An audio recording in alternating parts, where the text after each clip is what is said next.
খবর দিনভর নিয়ে প্রিয়াঙ্কা রয়েছি আপনাদের সঙ্গে। শালবনীর জমি কেলেঙ্কারি, সরকারি জমি আর সেই জমিতেই জালিয়াতি টাকার খনি। এই জমি কেলেঙ্কারিতেই জালে প্রাক্তন টিএমসি বিধায়ক সুজয় হাজরার সঙ্গে স্ক্যানারে অভিষেক বন্দ্যোপাধ্যায়ের পিএ সুমিত রায়। সুজয় সুমিতের কারসাজির বিরুদ্ধে বিস্ফোরক, একের পর এক অভিযোগ, আর সেই অভিযোগগুলো বিস্ফোরক অভিযোগকারী নথি দেখিয়ে জমি দুর্নীতির কারবারের পর্দাফাঁস। কিভাবে এই জালিয়াতি হয়েছে শুনলে আপনারাও চমকে যাবেন।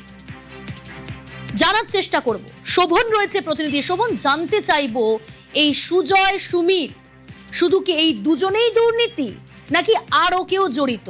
এই দুর্নীতির জালে আর কারা কারা জড়িত, কিভাবে দুর্নীতি চালিয়েছে এবং এই দুর্নীতির পর্দাফাঁস হলো কিভাবে?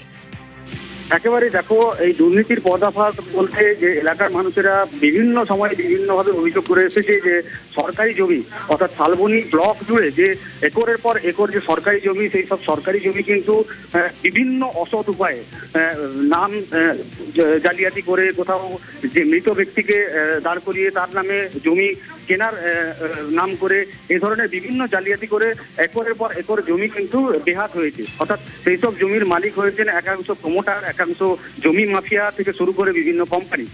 এবং এই ঘটনা প্রকাশ্যে আসতেই কিন্তু নড়ে চড়ে বসে পুলিশ প্রশাসন এবং এই ঘটনার বর্তমানে যে তদন্ত, সেই তদন্ত ভার কিন্তু সিআইডির হাতে যায়। এবং সেই ঘটনার তদন্ত করতে গিয়ে কিন্তু একের পর এক নাম উঠে আসে, যেমন মেদিনীপুরের প্রাক্তন বিধায়ক তৃণমূলের, তিনি জড়িয়ে পড়েন এই শালবনীর জমি কেলেঙ্কারিতে এবং তিনি গ্রেপ্তারও হন। পাশাপাশি নাম আছে। আচ্ছা, সঙ্গে থাকো শোভন। অভিযোগকারীর কি অভিযোগ একবার শোনাই দর্শকদের। এটা তো আগেও মানে আপনার এই 20 থেকে 21 সালে ওখানে আমরা কমপ্লেন করেছি, তার আগেও করেছিলাম এবং আমাকে ডাকা হয়েছিল সিআইডি শালবনীর বুকে এরকম সরকারি জমি বেহাত হয়েছে অনেক। যে কোম্পানি তাদের কর্তৃপক্ষকে আবেদন যে আপনারা কিভাবে পেট্রোল পাম্প করলেন, তার বিভিন্ন রকম কাগজ লাগে, তার বিভিন্ন রকম কাগজ তথ্য লাগে, এমনি হয়ে জানি তো এর মধ্যে সবাই জড়িত আছে। এর তদন্ত করলে বোঝা যাবে কারা কিভাবে করেছে।